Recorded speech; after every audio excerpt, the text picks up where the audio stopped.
The Adventures of Tom Sawyer by Mark Twain, Chapter 5. The Pinch-Bug and His Prey. About 10:30 the cracked bell of the small church began to ring, and presently the people began to gather for the morning sermon. The Sunday-school children distributed themselves about the house and occupied pews with their parents so as to be under supervision.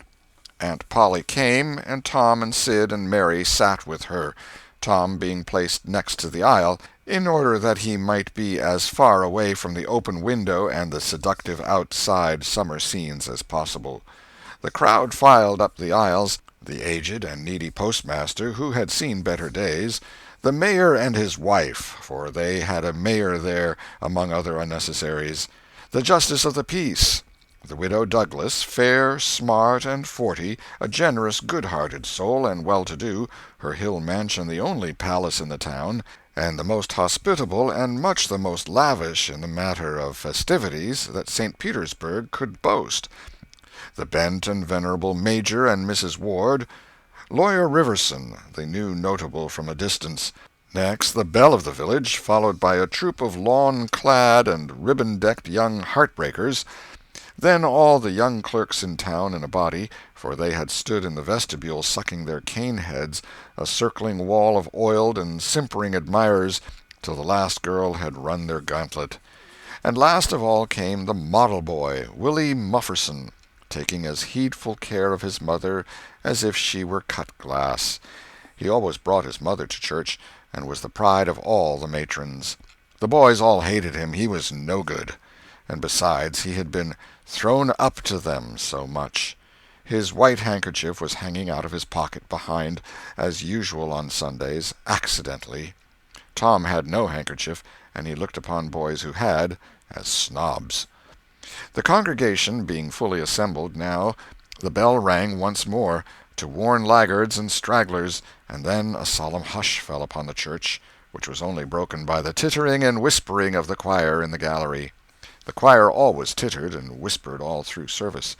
There was once a church choir that was not ill-bred, but I have forgotten where it was now.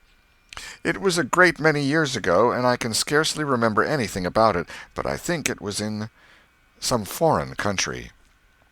The minister gave out the hymn, and read it through with a relish in a peculiar style which was much admired in that part of the country.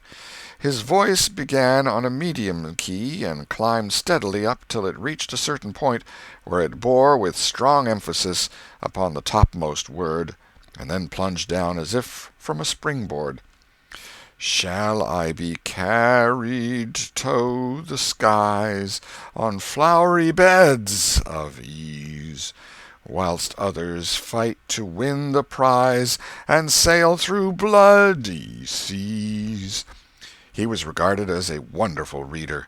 At church sociables he was always called upon to read poetry, and when he was through, the ladies would lift up their hands and let them fall helplessly in their laps, and wall their eyes and shake their heads, as much as to say, "Words cannot express it. It is too beautiful for this mortal earth."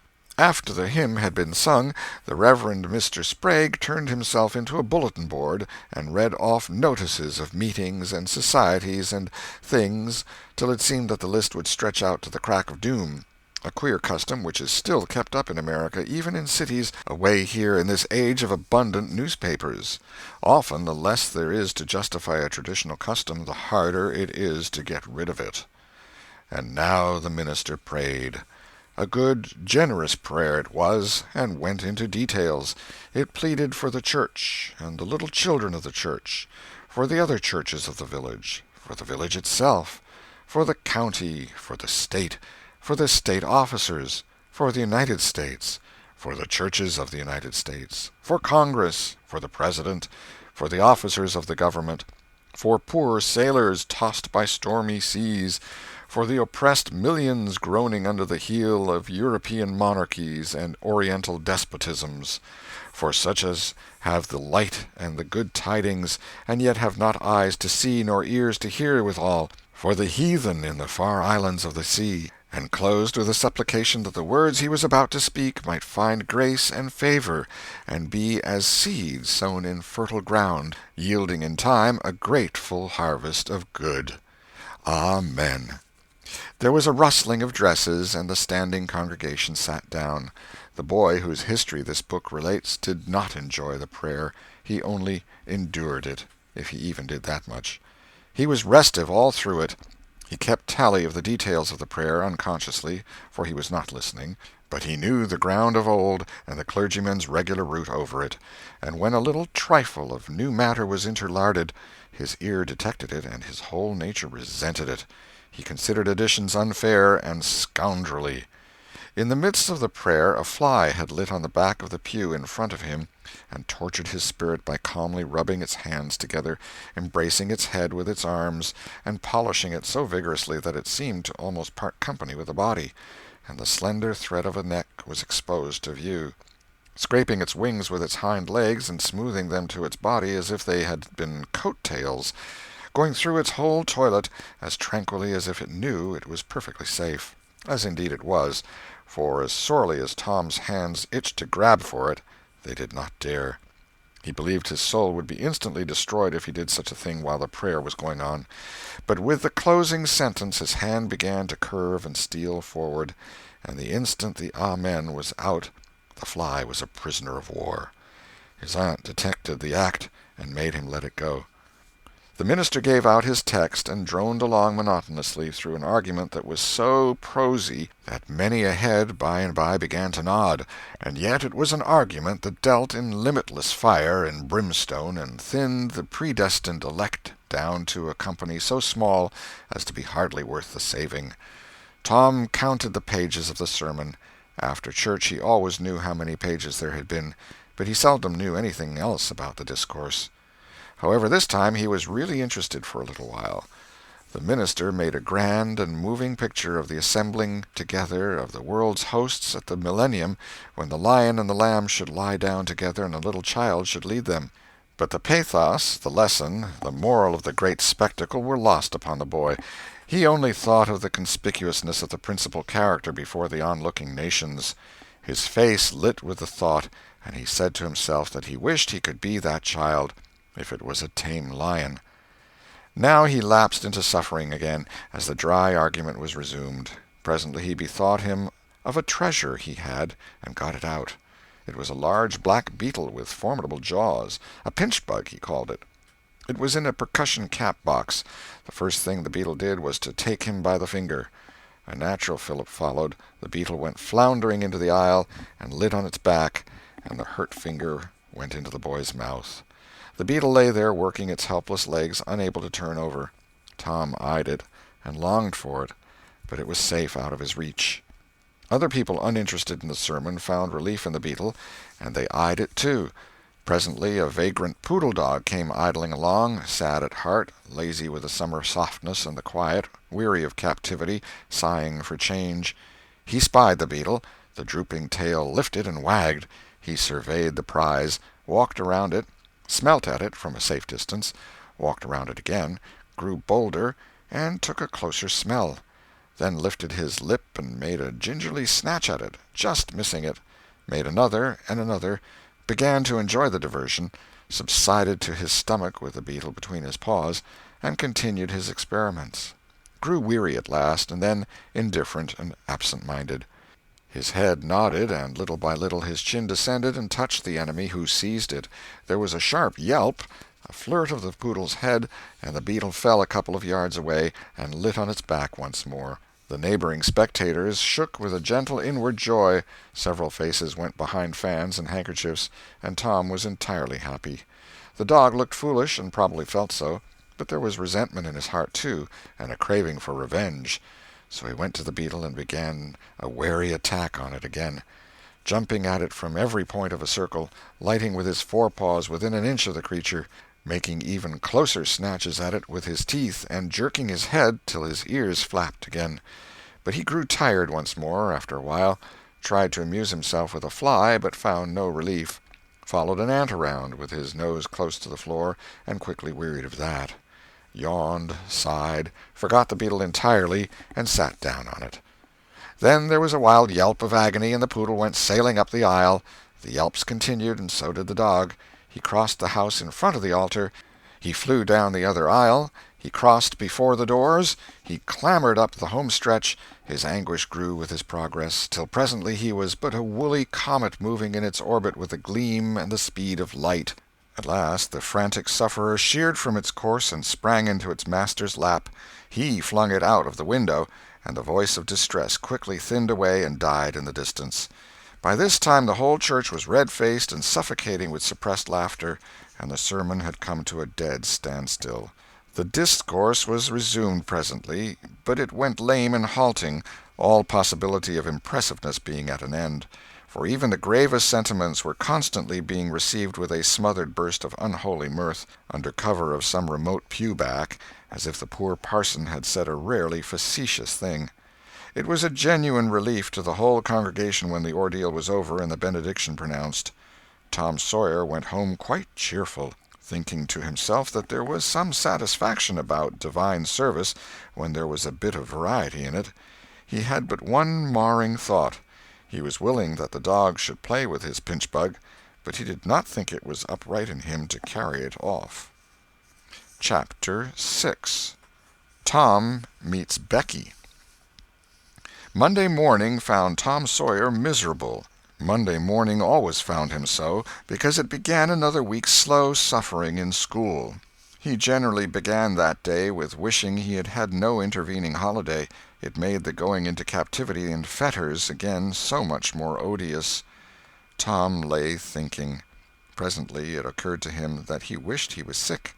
Then he could stay home from school. Here was a vague possibility. He canvassed his system. No ailment was found, and he investigated again. This time he thought he could detect colicky symptoms, and he began to encourage them with considerable hope. But they soon grew feeble and presently died wholly away. He reflected further. Suddenly he discovered something. One of his upper front teeth was loose. This was lucky. He was about to begin to groan as a starter, as he called it, when it occurred to him that if he came into court with that argument, his aunt would pull it out, and that would hurt. So he thought he would hold the tooth in reserve for the present and seek further. Nothing offered for some little time, and then he remembered hearing the doctor tell about a certain thing that laid up a patient for 2 or 3 weeks and threatened to make him lose a finger. So the boy eagerly drew his sore toe from under the sheet and held it up for inspection. But now he did not know the necessary symptoms. However, it seemed well worth while to chance it, so he fell to groaning with considerable spirit. But Sid slept on unconscious. Tom groaned louder, and fancied that he began to feel pain in the toe. No result from Sid. Tom was panting with his exertions by this time. He took a rest, and then swelled himself up and fetched a succession of admirable groans. Sid snored on. Tom was aggravated. He said, "Sid! Sid!" and shook him. This course worked well, and Tom began to groan again. Sid yawned, stretched, then brought himself up on his elbow with a snort, and began to stare at Tom. Tom went on groaning, and Sid said, "Tom! Say, Tom!" No response. "Here, Tom! Tom! What is the matter, Tom?" And he shook him and looked in his face anxiously. Tom moaned out, "Oh, don't, Sid! Don't joggle me!" "Why, what's the matter, Tom? I must call Auntie." "No, never mind. It'll be over by and by, maybe. Don't call anybody." "But I must. Don't groan so, Tom. It's awful. How long you been this way?" "Hours. Ouch! Oh, don't stir so, Sid. You'll kill me." "Tom, why didn't you wake me sooner? Oh, Tom, don't! It makes my flesh crawl to hear you. Tom, what is the matter?" "I forgive you everything, Sid. Oh, everything you've ever done to me. When I'm gone—" "Tom, don't you ain't dying, are you?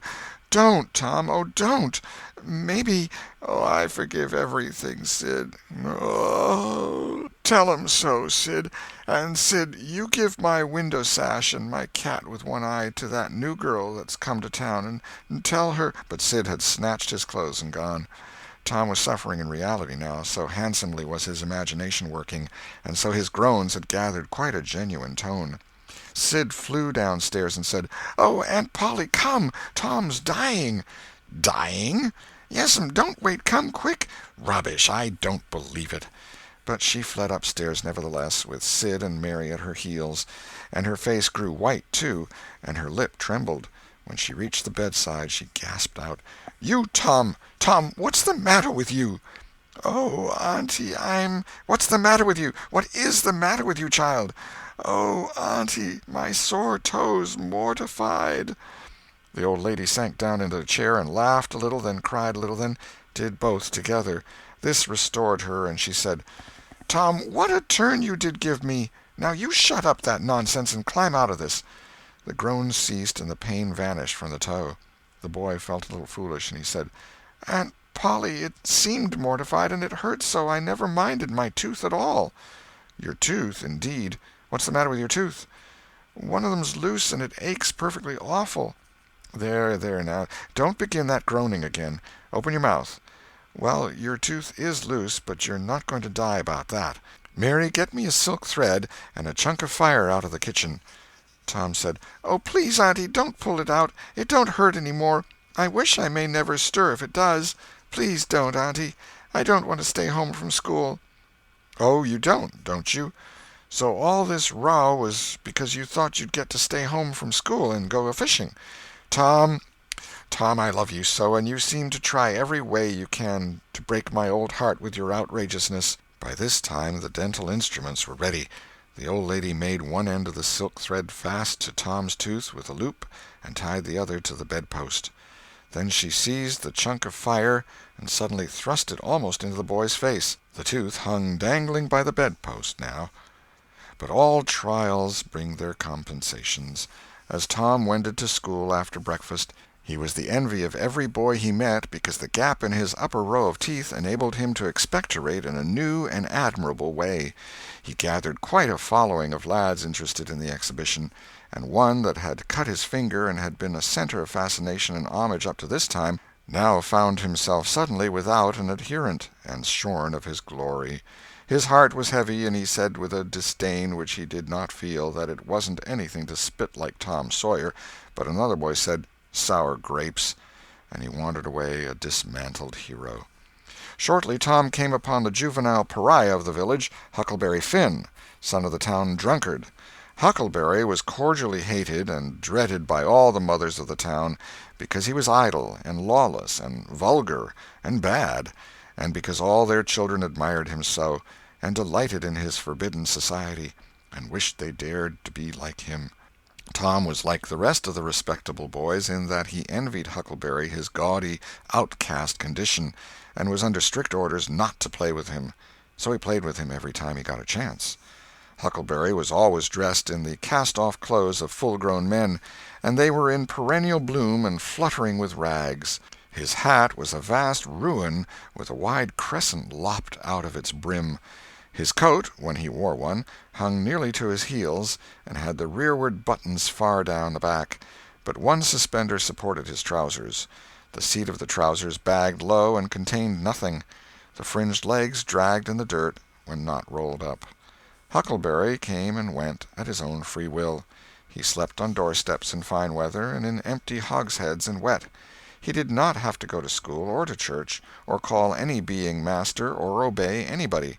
He could go fishing or swimming when and where he chose, and stay as long as it suited him. Nobody forbade him to fight. He could sit up as late as he pleased. He was always the first boy that went barefoot in the spring, and the last to resume leather in the fall. He never had to wash, nor put on clean clothes. He could swear wonderfully. In a word, everything that goes to make life precious, that boy had. So thought every harassed, hampered, respectable boy in St. Petersburg. Tom hailed the romantic outcast. "Hello, Huckleberry." "Hello yourself, and see how you like it." "What's that you got?" "Dead cat." "Let me see him, Huck. My, he's pretty stiff. Where'd you get him?" "Bought him off'n a boy." "What'd you give?" "I give a blue ticket and a bladder that I got at the slaughterhouse." "Where'd you get the blue ticket?" "Bought it off'n Ben Rogers 2 weeks ago for a hoopstick." "Say, what is dead cats good for, Huck?" "Good for? Cure warts with." "No, is that so? I know something that's better." "I bet you don't. What is it?" "Why, spunk water." "Spunk water? I wouldn't give a dern for spunk water." "You wouldn't you? Do you ever try it?" "No, I hain't. But Bob Tanner did." "Who told you so?" "Why, he told Jeff Thatcher, and Jeff told Johnny Baker, and Johnny told Jim Hollis, and Jim told Ben Rogers, and Ben told a nigger, and the nigger told me. There now." "Well, what of it? They'll all lie. Leastwise all but the nigger. I don't know him. But I never see a nigger that wouldn't lie." "Shucks! Now you tell me how Bob Tanner done it, Huck." "Why, he took and dipped his hand in a rotten stump where the rain-water was." "In the daytime?" "Certainly." "With his face to the stump?" "Yes. Least I reckon so." "Did he say anything?" "I don't reckon he did. I don't know." "Aha! Talk about trying to cure warts with spunk water such a blame fool way as that. Why, that ain't a-going to do any good. You got to go all by yourself to the middle of the woods where you know there's a spunk water stump, and just as it's midnight you back up against the stump and jam your hand in and say, 'Barleycorn, barleycorn, Injun meal shorts, spunk water, swaller these warts,' and then walk away quick 11 steps with your eyes shut, and then turn around 3 times and walk home without speaking to anybody, because if you speak the charm's busted."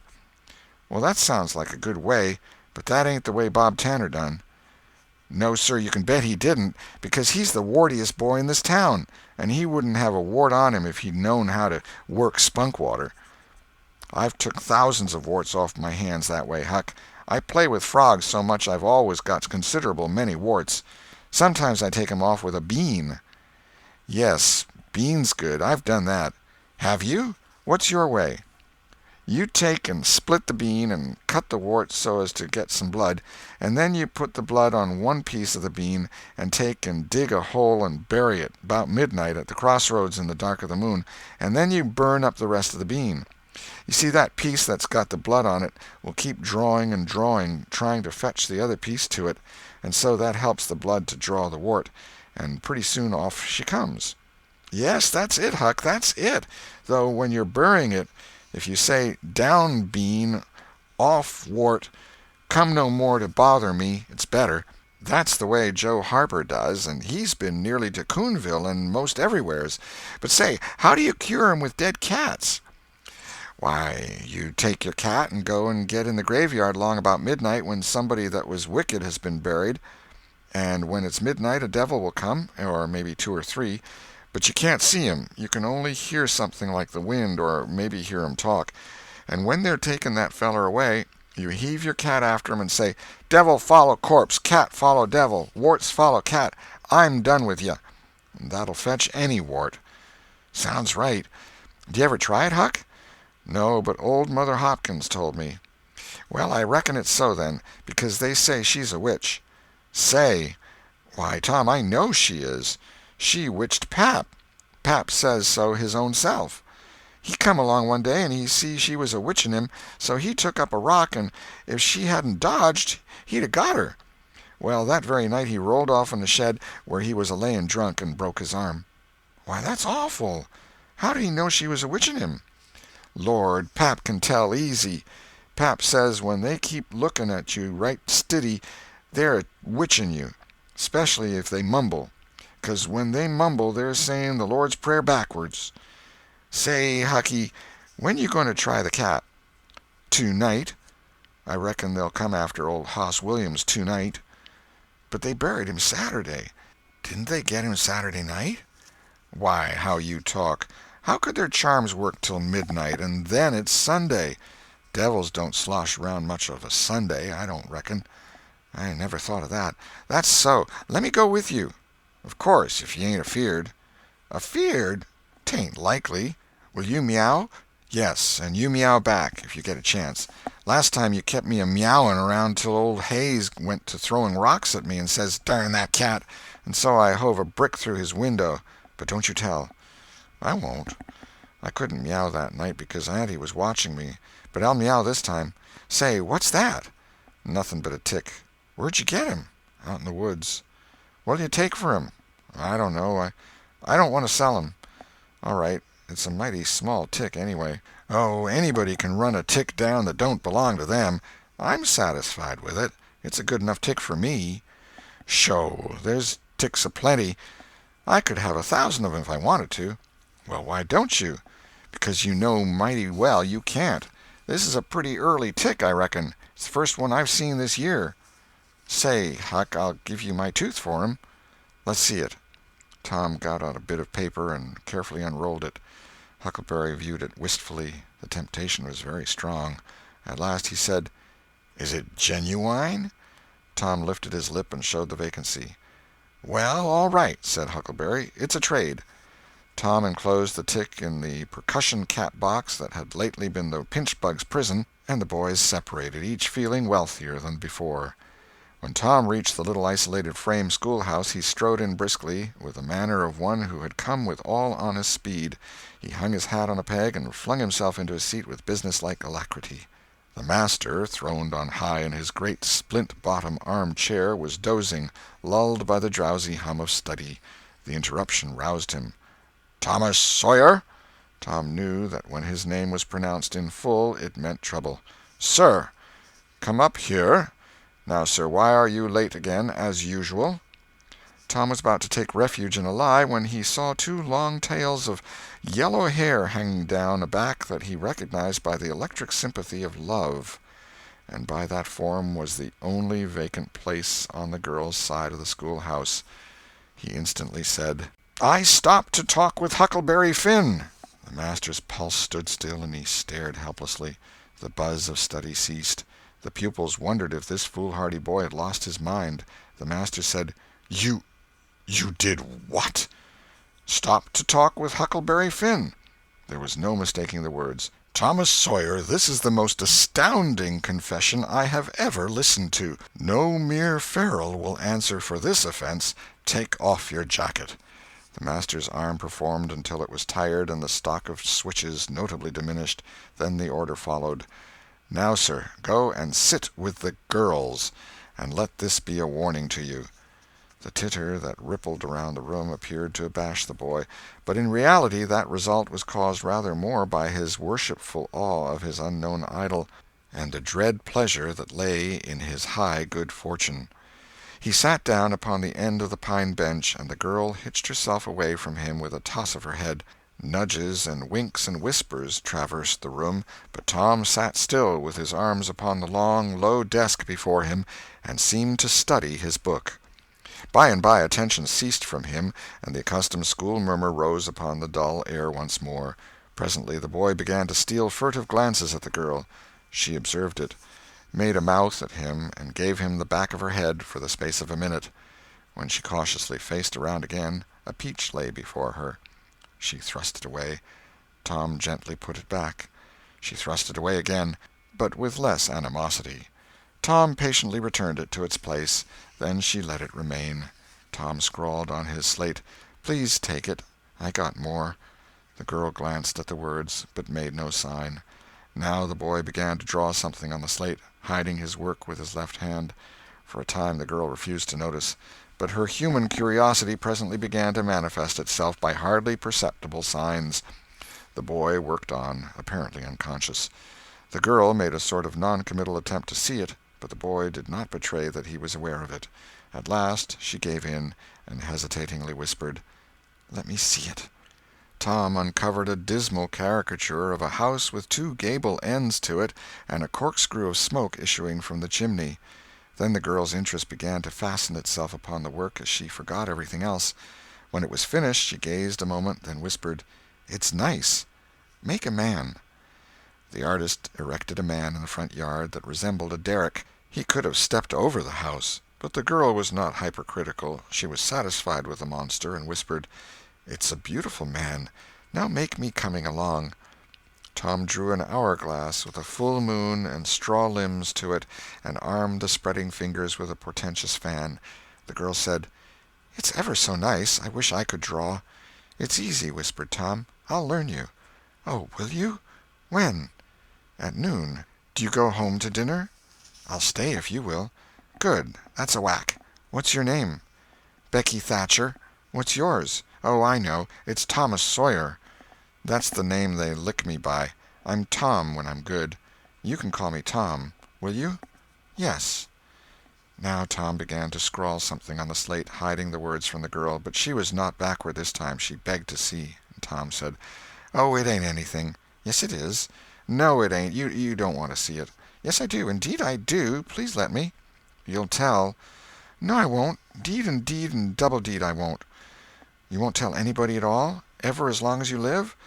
"No, I won't ever tell anybody. Now let me." "Oh, you don't want to see." "Now that you treat me so, I will see."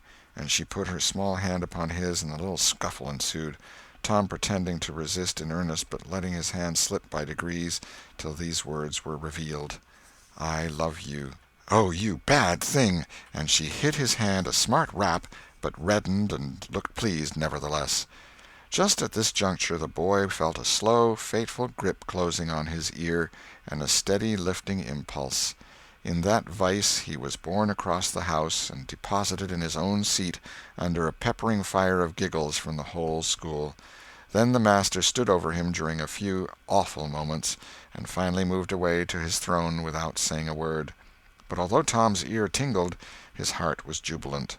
As the school quieted down, Tom made an honest effort to study, but the turmoil within him was too great. In turn he took his place in the reading class and made a botch of it, then in the geography class, and turned lakes into mountains, mountains into rivers, and rivers into continents, till chaos was come again. Then in the spelling class, and got turned down by a succession of mere baby words, till he brought up at the foot and yielded up the pewter medal which he had worn with ostentation for months. End of Chapter 6. Chapter 7. Tick-running and a Heartbreak. The harder Tom tried to fasten his mind on his book, the more his ideas wandered. So, at last, with a sigh and a yawn, he gave it up. It seemed to him that the noon recess would never come. The air was utterly dead. There was not a breath stirring. It was the sleepiest of sleepy days. The drowsing murmur of the 25 studying scholars soothed the soul like the spell that is in the murmur of bees. Away off in the flaming sunshine, Cardiff Hill lifted its soft green sides through a shimmering veil of heat, tinted with the purple of distance. A few birds floated on lazy wing high in the air. No other living thing was visible but some cows, and they were asleep. Tom's heart ached to be free, or else to have something of interest to do to pass the dreary time. His hand wandered into his pocket, and his face lit up with a glow of gratitude that was prayer, though he did not know it. Then furtively the percussion cap box came out. He released the tick and put him on the long flat desk. The creature probably glowed with a gratitude that amounted to prayer, too, at this moment, but it was premature, for when he started thankfully to travel off, Tom turned him aside with a pin and made him take a new direction. Tom's bosom friend sat next him, suffering just as Tom had been, and now he was deeply and gratefully interested in this entertainment in an instant. This bosom friend was Joe Harper. The two boys were sworn friends all the week, and embattled enemies on Saturdays. Joe took a pin out of his lapel and began to assist in exercising the prisoner. The sport grew in interest momently. Soon Tom said that they were interfering with each other, and neither getting the fullest benefit of the tick. So he put Joe's slate on the desk and drew a line down the middle of it from top to bottom. "Now," said he, "as long as he is on your side, you can stir him up, and I'll let him alone. But if you let him get away and get on my side, you're to leave him alone as long as I can keep him from crossing over." "All right, go ahead. Start him up." The tick escaped from Tom presently and crossed the equator. Joe harassed him a while, and then he got away and crossed back again. This change of base occurred often. While one boy was worrying the tick with absorbing interest, the other would look on with interest as strong. The two heads bowed together over the slate, and the two souls dead to all things else. At last luck seemed to settle and abide with Joe. The tick tried this, that, and the other course, and got as excited and as anxious as the boys themselves, but time and again, just as he would have victory in his very grasp, so to speak, and Tom's fingers would be twitching to begin, Joe's pin would deftly head him off and keep possession. At last Tom could stand it no longer. The temptation was too strong, so he reached out and lent a hand with his pin. Joe was angry in a moment. Said he, Tom, you let him alone." "I only just want to stir him up a little, Joe." "No, sir, it ain't fair. You just let him alone." "Blame it, I ain't going to stir him much." "Let him alone, I tell you." "Well, I won't." "You shall. He's on my side of the line." "Look here, Joe Harper, whose is that tick?" "I don't care whose tick he is. He's on my side of the line, and you shan't touch him."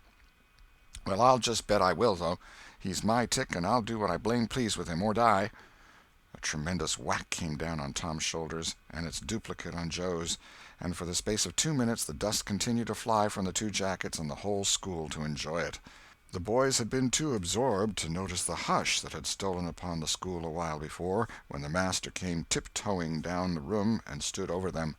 He had contemplated a good part of the performance before he contributed his bit of variety to it. When school broke up at noon, Tom flew to Becky Thatcher and whispered in her ear, "Put on your bonnet and let on you're going home, and when you get to the corner, give the rest of 'em the slip, and turn down through the lane and come back. I'll go the other way, and come it over them the same way." So the one went off with one group of scholars, and the other with another. In a little while the two met at the bottom of the lane, and when they reached the school they had it all to themselves. Then they sat together with a slate before them, and Tom gave Becky the pencil and held her hand in his, guiding it, and so created another surprising house. When the interest in art began to wane, the two fell to talking. Tom was swimming in bliss. He said, "Do you love rats?" "No, I hate them." "Well, I do, too. Live ones. But I mean dead ones, to swing round your head with a string." "No, I don't care for rats much, anyway. What I like is chewing gum." "Oh, I should say so. I wish I had some now." "Do you?" "I've got some." "I'll let you chew it a while, but you must give it back to me." That was agreeable, so they chewed it turn about, and dangled their legs against the bench in excess of contentment. "Was you ever at a circus?" said Tom. "Yes, and my pa's going to take me again sometime, if I'm good." "I've been to the circus 3 or 4 times, lots of times. Church ain't shucks to a circus. There's things going on at a circus all the time. I'm going to be a clown in a circus when I grow up." "Oh, are you? That will be nice. They're so lovely, all spotted up." "Yes, that's so. And they get slathers of money, most $1 a day, Ben Rogers says. Say, Becky, was you ever engaged?" "What's that?" "Why, engaged to be married." "No? Would you like to?" "I reckon so. I don't know. What is it like?" "Like? Why, it ain't like anything. You only just tell a boy you won't ever have anybody but him, ever, ever, ever, and then you kiss, and that's all. Anybody can do it." "Kiss? What do you kiss for?" "Why, that, you know, is to— well, they always do that." "Everybody?" "Why, yes, everybody that's in love with each other. Do you remember what I wrote on the slate?" Yes." "What was it?" "I shan't tell you." "Shall I tell you?" Yes, but some other time." "No, now." "No, not now. Tomorrow." "Oh, no, now. Please, Becky, I'll whisper it. I'll whisper it ever so easy." Becky hesitating, Tom took silence for consent, and passed his arm about her waist and whispered the tale ever so softly, with his mouth close to her ear, and then he added, "Now you whisper it to me, just the same."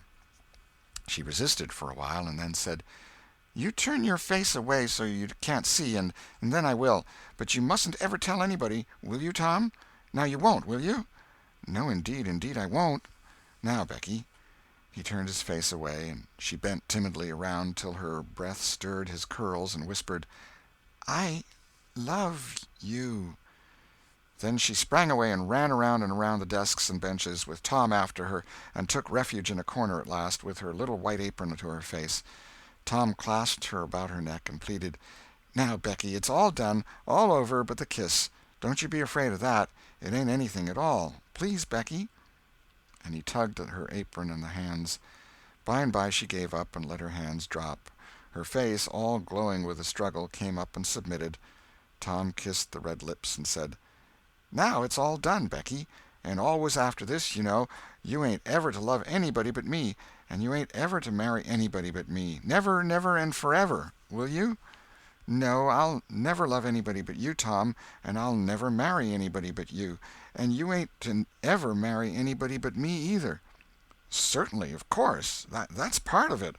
And always coming to school, or when we're going home, you're to walk with me, when there ain't anybody looking, and you choose me and I choose you at parties, because that's the way you do when you're engaged.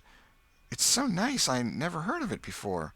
"Oh, it's ever so gay. Why, me and Amy Lawrence—" The big eyes told Tom his blunder, and he stopped confused. "Oh, Tom, then I ain't the first you've ever been engaged to." The child began to cry, and Tom said, "Oh, don't cry, Becky.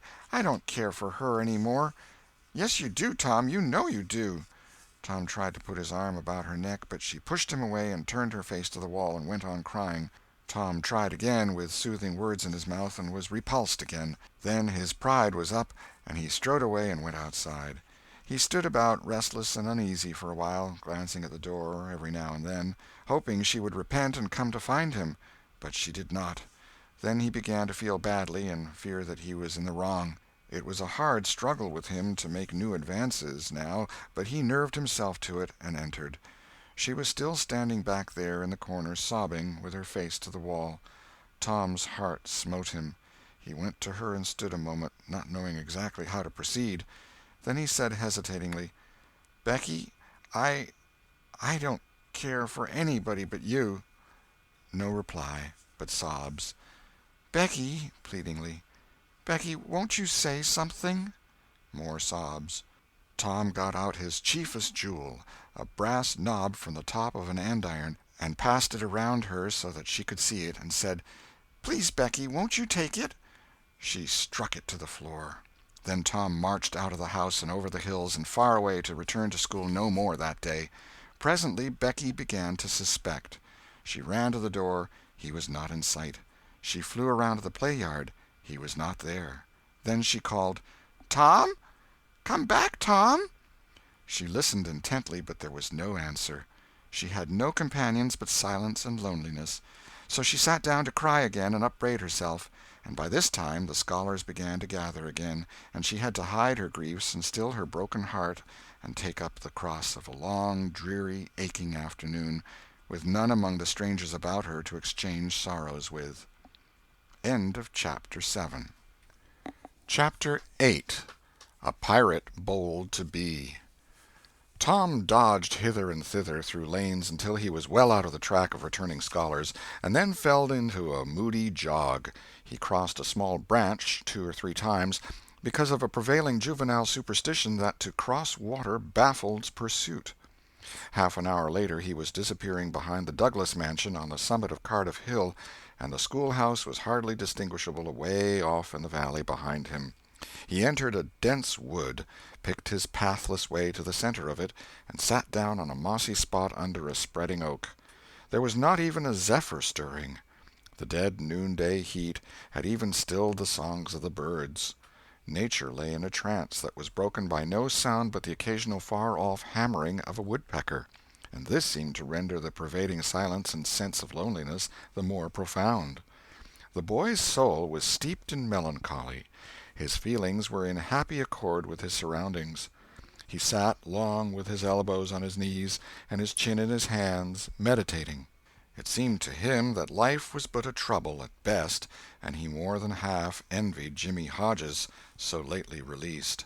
It must be very peaceful, he thought, to lie and slumber and dream forever and ever, with the wind whispering through the trees and caressing the grass and the flowers over the grave, and nothing to bother and grieve about, ever any more. If he only had a clean Sunday-school record, he could be willing to go, and be done with it all. Now, as to this girl, what had he done? Nothing.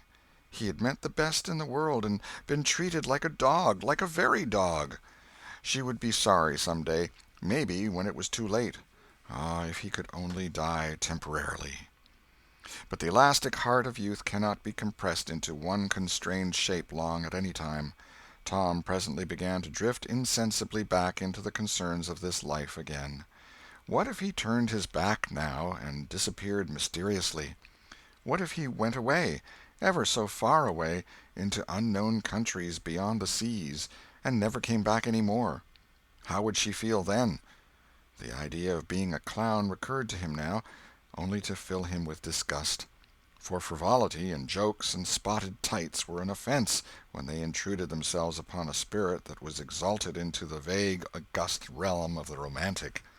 No, he would be a soldier, and return after long years all war-worn and illustrious. No, better still, he would join the Indians, and hunt buffaloes and go on the warpath in the mountain ranges and the trackless great plains of the far west, and away in the future come back a great chief, bristling with feathers, hideous with paint, and prance into Sunday school some drowsy summer morning, with a blood-curdling war-whoop, and sear the eyeballs of all his companions with unappeasable envy. But no, there was something gaudier even than this. He would be a pirate. That was it. Now his future lay plain before him, and glowing with unimaginable splendor. How his name would fill the world, and make people shudder! How gloriously he would go plowing the dancing seas in his long, low, black-hulled racer, the Spirit of the Storm, with his grisly flag flying at the fore.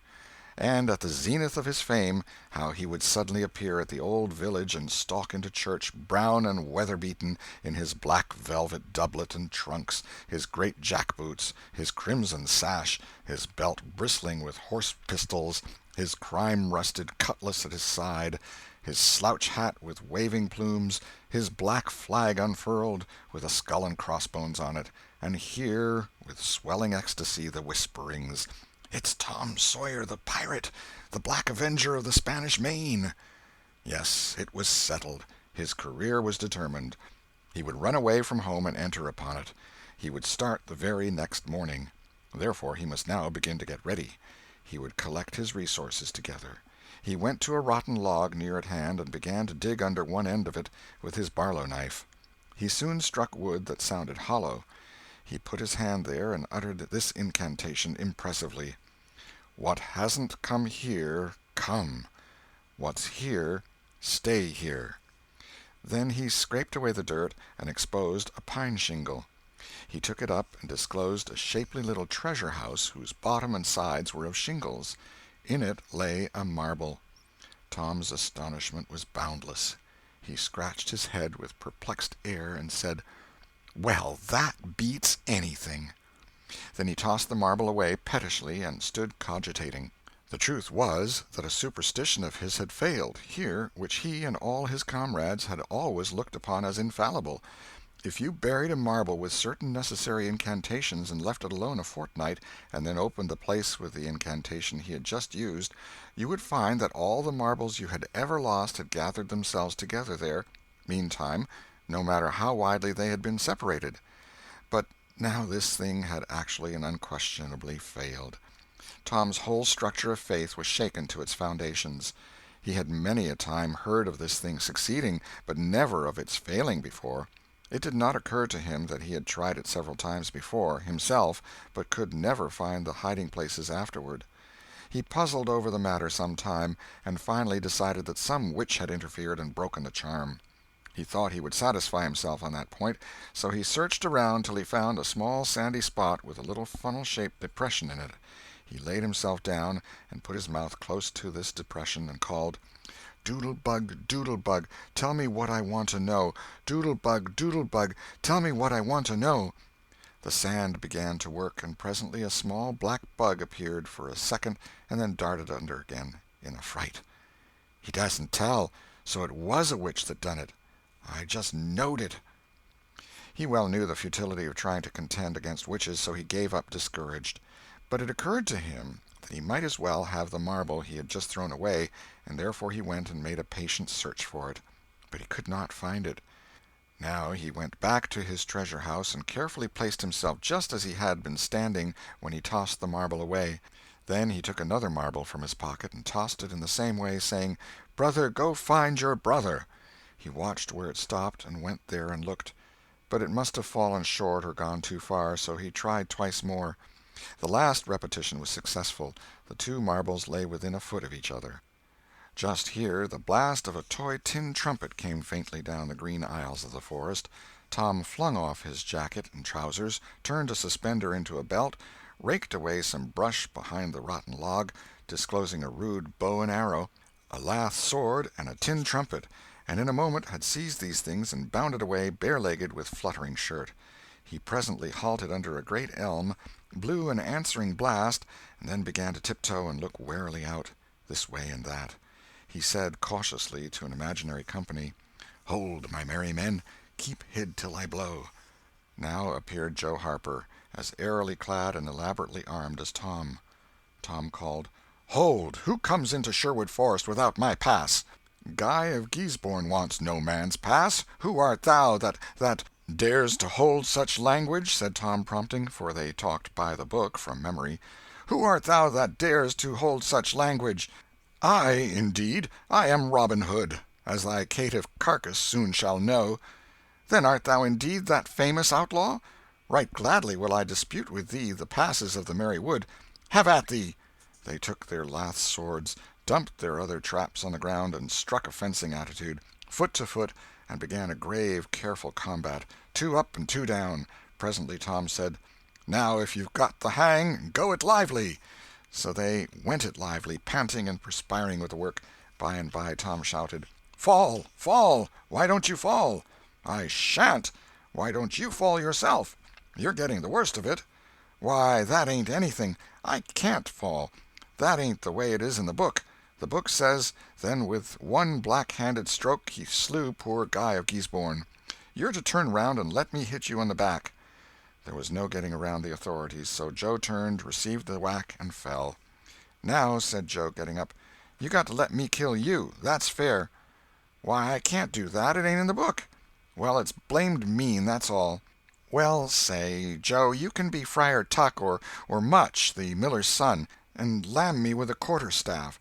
Or I'll be the Sheriff of Nottingham, and you be Robin Hood a little while and kill me."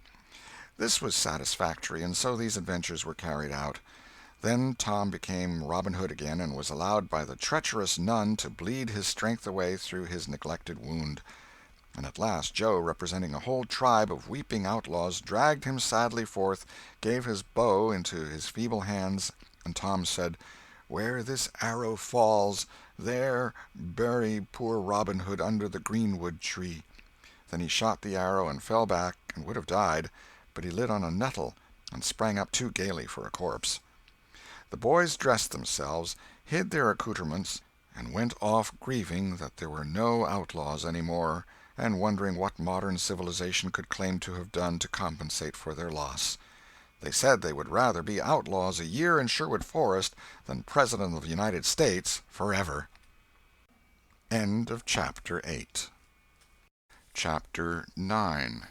Tragedy in the Graveyard. At 9:30 that night, Tom and Sid were sent to bed as usual. They said their prayers, and Sid was soon asleep. Tom lay awake and waited in restless impatience. When it seemed to him that it must be nearly daylight, he heard the clock strike 10. This was despair.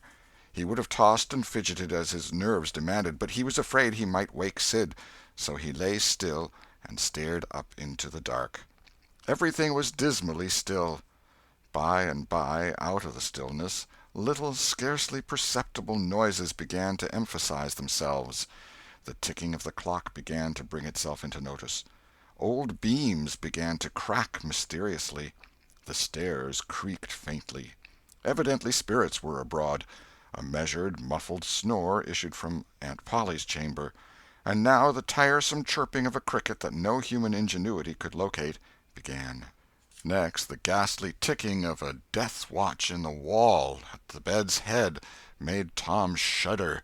It meant that somebody's days were numbered. Then the howl of a far-off dog rose on the night air and was answered by a fainter howl from a remoter distance. Tom was in an agony. At last he was satisfied that time had ceased and eternity begun. He began to doze in spite of himself. The clock chimed 11, but he did not hear it. And then there came, mingling with his half-formed dreams, a most melancholy caterwauling. The raising of a neighboring window disturbed him. A cry of "Scat, you devil!"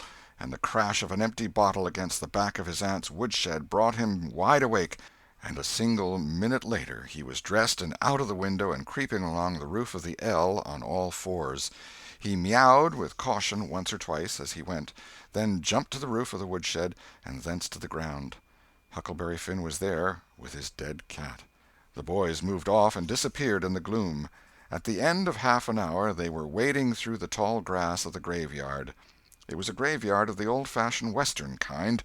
It was on a hill, about a mile and a half from the village.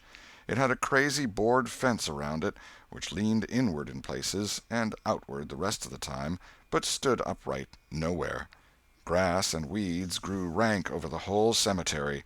All the old graves were sunken in. There was not a tombstone on the place. Round-topped, worm-eaten boards staggered over the graves, leaning for support, and finding none. "Sacred to the memory of so-and-so" had been painted on them once, but it could no longer have been read on the most of them now, even if there had been light. A faint wind moaned through the trees, and Tom feared it might be the spirits of the dead complaining of being disturbed. The boys talked little, and only under their breath, for the time and the place and the pervading solemnity and silence oppressed their spirits. They found the sharp new heap they were seeking, and ensconced themselves within the protection of 3 great elms that grew in a bunch within a few feet of the grave. Then they waited in silence for what seemed a long time. The hooting of a distant owl was all the sound that troubled the dead stillness. Tom's reflections grew oppressive. He must force some talk, so he said in a whisper, "Hucky, do you believe the dead people like it for us to be here?" Huckleberry whispered, "I wisht I knowed. It's awful solemn-like, ain't it?" "I bet it is." There was a considerable pause while the boys canvassed this matter inwardly. Then Tom whispered, "Say, Hucky, do you reckon Hoss Williams hears us talking?" "Oh, of course he does. Least his spirit does." Tom, after a pause, "I wish I'd said Mr. Williams, but I never meant any harm. Everybody called him Hoss." "Well, a body can't be too particular how they talk about these here dead people, Tom." This was a damper, and conversation died again. Presently Tom seized his comrade's arm and said, "Sh! What is it, Tom?" And the two clung together with beating hearts. "Sh! There 'tis again. Didn't you hear it?" "There! Now you hear it." "Lord, Tom, they're coming. They're coming, sure. What'll we do?" "I don't know. Think they'll see us?" "Oh, Tom, they can see in the dark, same as cats. I wisht I hadn't come." "Oh, don't be feared. I don't believe they'll bother us. We ain't doing any harm. If we keep perfectly still, maybe they won't notice us at all." "I'll try to, Tom, but Lord, I'm all a shiver. Listen." The boys bent their heads together and scarcely breathed. A muffled sound of voices floated up from the far end of the graveyard. "Look! See, there!" whispered Tom. "What is it?" "It's devil fire. Oh, Tom, this is awful." Some vague figures approached through the gloom, swinging an old-fashioned tin lantern that freckled the ground with innumerable little spangles of light. Presently Huckleberry whispered with a shudder, "It's the devil, sure enough. 3 of them. Lordy, Tom, we're goners. Can you pray?" "I'll try, but don't you be afeard. They ain't going to hurt us. Now I lay me down to sleep, Shh! What is it, Huck?" "They're humans. One of 'em is, anyway. One of 'em's old Muff Potter's voice." "No, 'tain't so, is it?" "I bet I know it. Don't you stir nor budge. He ain't sharp enough to notice us. Drunk the same as usual, likely. Blamed old Rip." "All right, I'll keep still. Now they're stuck. Can't find it. Here they come again. Now they're hot. Cold again. Hot again. Red hot. They're pointed right this time. Say, Huck, I know another of them voices. It's Injun Joe." "That's so, that murdering half-breed. I'd druther they was devils a dern sight.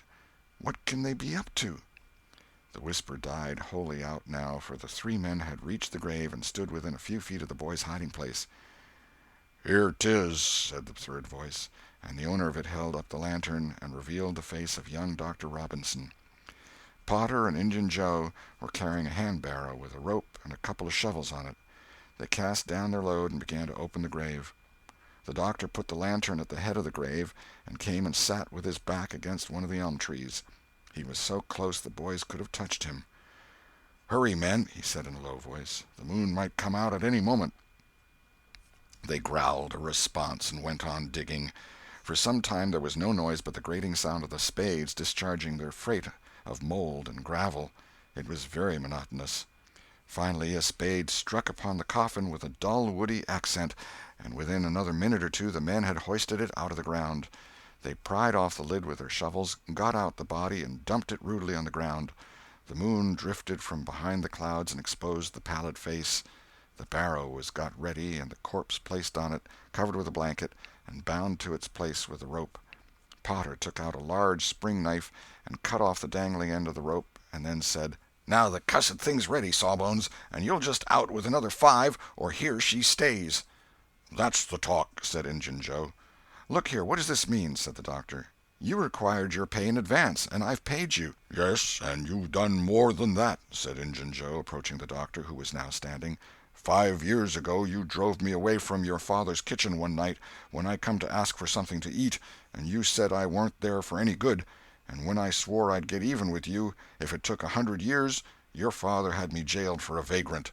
Did you think I'd forget? The Injun blood ain't in me for nothing, and now I've got you, and you got to settle, you know." He was threatening the doctor, with his fist in his face by this time. The doctor struck out suddenly and stretched the ruffian on the ground.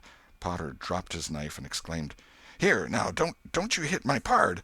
And the next moment he was grappled with the doctor, and the two were struggling with might and main, trampling the grass and tearing the ground with their heels. Injun Joe sprang to his feet, his eyes flaming with passion, snatched up Potter's knife, and went creeping, cat-like and snooping, round and round about the combatants, seeking an opportunity. All at once the doctor flung himself free, seized the heavy headboard of William's grave, and felled Potter to the earth with it, and in the same instant the half-breed saw his chance and drove the knife to the hilt in the young man's breast. He reeled and fell partly upon Potter, flooding him with his blood, and in the same moment the clouds blotted out the dreadful spectacle, and the two frightened boys went speeding away in the dark. Presently, when the moon emerged again, Injun Joe was standing over the two forms, contemplating them. The doctor murmured inarticulately, gave a long gasp or two, and was still. The half-breed muttered, "That score is settled, damn you!" Then he robbed the body, after which he put the fatal knife in Potter's open right hand and sat down on the dismantled coffin. 3, 4, 5 minutes passed, and then Potter began to stir and moan. His hand closed upon the knife. He raised it, glanced at it, and let it fall with a shudder. Then he sat up, pushing the body from him, and gazed at it, and then around him confusedly. His eyes met Joe's. "Lord, how is this, Joe?" he said. "It's a dirty business," said Joe, without moving. "What did you do it for?" I never done it." "Look here, that kind of talk won't wash." Potter trembled and grew white. "I thought I'd got sober. I'd no business to drink tonight, but it's in my head yet, worse'n when we started here. I'm all in a muddle, can't recollect anything of it hardly. Tell me, Joe, honest now, old feller, did I do it? Joe, I never meant to, 'pon my soul and honor, I never meant to, Joe. Tell me how it was, Joe. Oh, it's awful, and him so young and promising." "Why, you two was scuffling, and he fetched you one with the headboard, and you fell flat, and then up you come, all reeling and staggering like, and snatched the knife and jammed it into him, just as he fetched you another awful clip, and here you've laid, as dead as a wedge till now." "Oh, I didn't know what I was doing. I wish I may die this minute if I did. It was all on account of the whiskey, and the excitement, I reckon. I never used a weepon in my life before, Joe. I've fought, but never with weepons. They'll all say that. Joe, don't tell. Say you won't tell, Joe. That's a good feller. I always liked you, Joe, and stood up for you, too. Don't you remember? You won't tell, will you, Joe?" And the poor creature dropped on his knees before the stolid murderer and clasped his appealing hands. "No, you've always been fair and square with me, Muff Potter, and I won't go back on you. There, now, that's as fair as a man can say." "Oh, Joe, you're an angel. I'll bless you for this the longest day I live." And Potter began to cry. "Come, now, that's enough of that. This ain't any time for blubbering. You be off yonder way, and I'll go this. Move now, and don't leave any tracks behind you." Potter started on a trot that quickly increased to a run. The half-breed stood looking after him. He muttered, "If he's as much stunned with the lick and fuddled with the rum as he had the look of being, he won't think of the knife till he's gone so far he'll be afraid to come back after it to such a place by himself, chicken heart." 2 or 3 minutes later, the murdered man, the blanketed corpse, the lidless coffin, and the open grave were under no inspection but the moon's. The stillness was complete again, too. End of Chapter 9. Chapter 10. Dire Prophecy of the Howling Dog. The two boys flew on and on toward the village, speechless with horror. They glanced backwards over their shoulders from time to time, apprehensively, as if they feared they might be followed. Every stump that started up in their path seemed a man and an enemy, and made them catch their breath. And as they sped by some outlying cottages that lay near the village, the barking of the aroused watch-dogs seemed to give wings to their feet. "If we can only get to the old tannery before we break down," whispered Tom in short catches between breaths. "I can't stand it much longer." Huckleberry's hard pantings were his only reply, and the boys fixed their eyes on the goal of their hopes and bent to their work to win it. They gained steadily on it, and at last, breast to breast, they burst through the open door and fell grateful and exhausted in the sheltering shadows beyond. By and by their pulses slowed down, and Tom whispered, "Huckleberry, what do you reckon'll come of this?" "If Dr. Robinson dies, I reckon hanging'll come of it." "Do you, though?" "Why, I know it, Tom." Tom thought a while, then he said, "Who'll tell? We?" "What are you talking about? Suppose something happened and Injun Joe didn't hang. Why, he'd kill us some time or other, just as dead sure as we're laying here." "That's just what I was thinking to myself, Huck." "If anybody tells, let Muff Potter do it, if he's fool enough. He's generally drunk enough." Tom said nothing, went on thinking. Presently he whispered, "Huck, Muff Potter don't know it. How can he tell?" "What's the reason he don't know it?" "Because he just got that whack when Injun Joe done it. Do you reckon he could see anything? Do you reckon he knowed anything?" "By hokey, that's so, Tom." "And besides, look here, maybe that whack done for him." "No, 'tain't likely, Tom. He had liquor in him, I could see that, and besides he always has. Well, when pap's full, you might take and belt him over the head with a church and you couldn't faze him. He says so his own self. So it's the same with Muff Potter, of course. But if a man was dead sober, I reckon maybe that whack might fetch him. I don't know." After another reflective silence, Tom said, "Hucky, you sure you can keep mum?" "Tom, we got to keep mum. You know that. That Injun devil wouldn't make any more of drowning us than a couple of cats, if we was to squeak about this and they didn't hang him. Now looky here, Tom, let's take and swear to one another. That's what we got to do. Swear to keep mum." "I'm agreed. It's the best thing. Would you just hold hands and swear that we—" "Oh, no, that wouldn't do for this. That's good enough for little rubbishy common things, especially with gals, 'cause they go back on you anyway, and blab if they get in a huff. But there oughter be writing about a big thing like this, and blood." Tom's whole being applauded this idea. It was deep and dark and awful. The hour, the circumstances, the surroundings were in keeping with it. He picked up a clean pine shingle that lay in the moonlight, took a little fragment of red keel out of his pocket, got the moon on his work, and painfully scrawled these lines, emphasizing each slow downstroke by clamping his tongue between his teeth and letting up the pressure on the upstrokes. See next page. Huckleberry was filled with admiration of Tom's facility in writing and the sublimity of his language. He at once took a pin from his lapel and was going to prick his flesh, but Tom said, "Hold on, don't do that. A pin's brass. It might have verdigrease on it." "What's verdigrease?" "It's pison. That's what it is. You just swaller some of it once, you'll see." So Tom unwound the thread from one of his needles, and each boy pricked the ball of his thumb and squeezed out a drop of blood.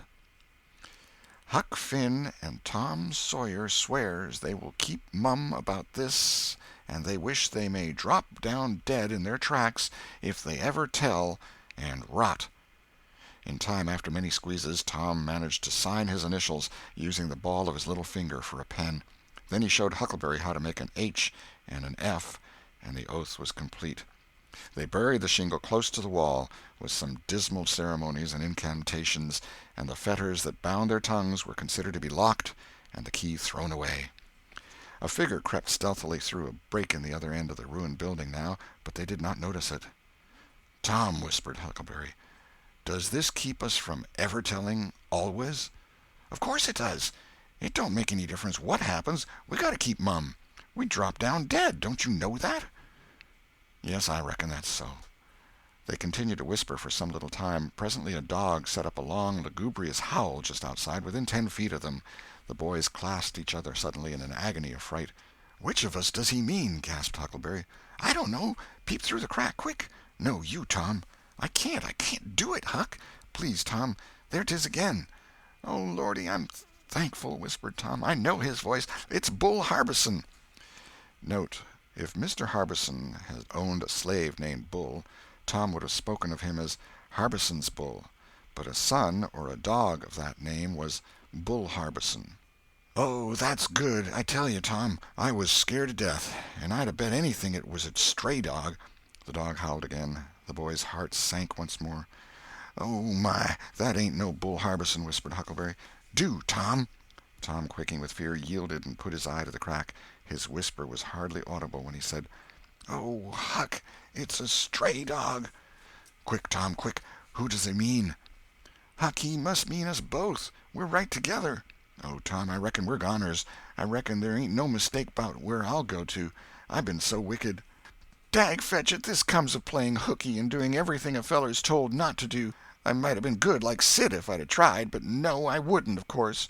But if ever I get off of this time, I lay I'll just waller in Sunday schools." And Tom began to snuffle a little. "You bad?"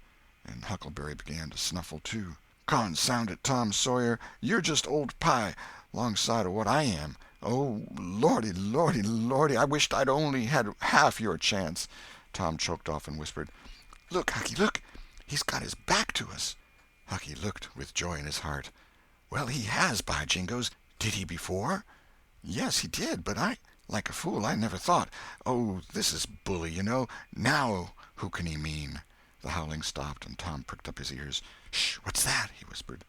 "Sounds like hogs grunting. No, it's somebody snoring, Tom." "That is it. Whereabouts is it, Huck?" "I believe it's down at t'other end. Sounds so, anyway. Pap used to sleep there sometimes, 'long with the hogs, but laws bless you, he just lifts things when he snores. Besides, I reckon he ain't ever coming back to this town any more." The spirit of adventure rose in the boys' souls once more. "Hucky, do you dast to go if I lead?" "I don't like to much. Tom, s'pose it's Injun Joe." Tom quailed, but presently the temptation rose up strong again, and the boys agreed to try, with the understanding that they would take to their heels if the snoring stopped. So they went tiptoeing stealthily down, the one behind the other. When they had got to within 5 steps of the snorer, Tom stepped on a stick, and it broke with a sharp snap. The man moaned, writhed a little, and his face came into the moonlight. It was Muff Potter. The boys' hearts had stood still, and their hopes too, when the man moved, but their fears passed away now. They tiptoed out, through the broken weatherboarding, and stopped at a little distance to exchange a parting word. That long, lugubrious howl rose on the night air again. They turned and saw the strange dog standing within a few feet of where Potter was lying, and facing Potter, with his nose pointing heavenward. "Oh, Jiminy, it's him!" exclaimed both boys in a breath. "Say, Tom, they say a stray dog come howling round Johnny Miller's house 'bout midnight as much as 2 weeks ago, and a whippoorwill come in and lit on a banisters and sung, the very same evening, and there ain't anybody dead there yet." "Well, I know that, and s'pose there ain't. Didn't Gracie Miller fall in the kitchen fire and burn herself terrible the very next Saturday?" "Yes, but she ain't dead, and what's more, she's getting better, too." "All right, well, you wait and see. She's a goner just as dead sure as Muff Potter's a goner. That's what the niggers say, and they know all about these kind of things, Huck." Then they separated, cogitating. When Tom crept in at his bedroom window, the night was almost spent. He undressed with excessive caution, and fell asleep congratulating himself that nobody knew of his escapade. He was not aware that the gently snoring Sid was awake, and had been so for an hour. When Tom awoke, Sid was dressed and gone. There was a late look in the light, a late sense in the atmosphere. He was startled. Why had he not been called? Persecuted till he was up, as usual. The thought filled him with bodings. Within 5 minutes he was dressed and downstairs, feeling sore and drowsy. The family were still at table, but they had finished breakfast. There was no voice of rebuke, but there were averted eyes. There was a silence and an air of solemnity that struck a chill to the culprit's heart. He sat down and tried to seem gay, but it was uphill work. It roused no smile, no response, and he lapsed into silence and let his heart sink down to the depths. After breakfast his aunt took him aside, and Tom was almost brightened in the hope that he was going to be flogged, but it was not so. His aunt wept over him and asked him how he could go and break her old heart so. and finally told him to go on and ruin himself and bring her gray hairs with sorrow to the grave, for it was no use for her to try any more. This was worse than 1,000 whippings, and Tom's heart was sorer now than his body. He cried, he pleaded for forgiveness, promised to reform over and over again, and then received his dismissal, feeling that he had won but an imperfect forgiveness and established but a feeble confidence. He left the presence too miserable to even feel revengeful toward Sid, and so the latter's prompt retreat through the back gateway was unnecessary. He moped to school gloomy and sad, and took his flogging, along with Joe Harper, for playing hooky the day before, with the air of one whose heart was busy with heavier woes and wholly dead to trifles. Then he betook himself to his seat, rested his elbows on his desk and his jaws in his hands, and stared at the wall with the stony stare of suffering that has reached the limit and can no further go. His elbow was pressing against some hard substance. After a long time he slowly and sadly changed his position and took up this object with a sigh. It was in a paper. He unrolled it. A long, lingering, colossal sigh followed, and his heart broke. It was his brass andiron knob. This final feather broke the camel's back. End of chapter 10.